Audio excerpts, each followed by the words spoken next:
I believe that we are all motivated by the national interest, and that the public expects us all of us, to maintain honesty and to maintain integrity in whatever we do.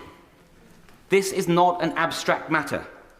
We've seen in great democracies what happens when divisions are entrenched and not bridged. We cannot allow that to happen here.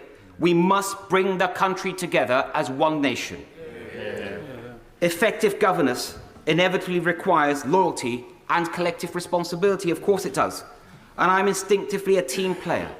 And I have completely focused on governing effectively over the last year. But treading the tightrope between loyalty and integrity has become impossible in recent months. And, Mr. Speaker, I will never risk losing my integrity. I also believe a team is as good as its team captain, and that a captain is as good as his or her team. So loyalty must go both ways.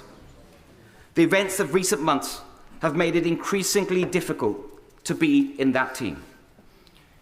It's not fair on ministerial colleagues to go out every morning defending lines that don't stand up and don't hold up. It's not fair on my parliamentary colleagues who bear the brunt of constituents' dismay in their inboxes and on their doorsteps in recent elections.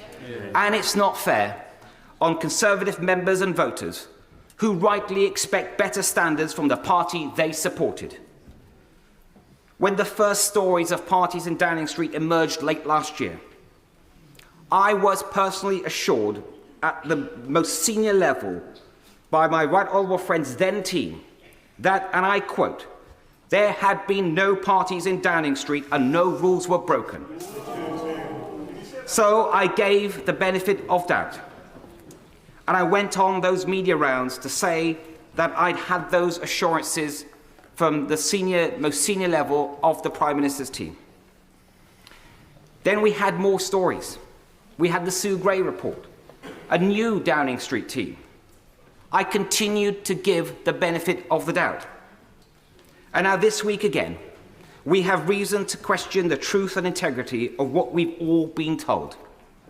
And at some point, we have to conclude that enough is enough. I believe that point is now. I welcome the Prime Minister's public acknowledgement last night that matters could have been handled better in who he appointed and what was said about what he knew when. And I appreciated his kind and humble words and his humble spirit when I went to see him yesterday, and also the kind letter that he has sent to me. But I do fear that the reset button can only work so many times. There's only so many times you can turn that machine on and off before you realise that something is fundamentally wrong. Last month, I gave the benefit of doubt one last time. But I haven't concluded that the problem starts at the top. That is not going to change. I have concluded that the problem starts at the top, and I believe that is not going to change. And that means that it is for those of us in a position who have responsibility to make that change. I wish my Cabinet colleagues well, and I can see they have decided to remain in the Cabinet. They will have their own reasons. But it is a choice. I know just how difficult that choice is. But let's be clear. Not doing something is an active decision.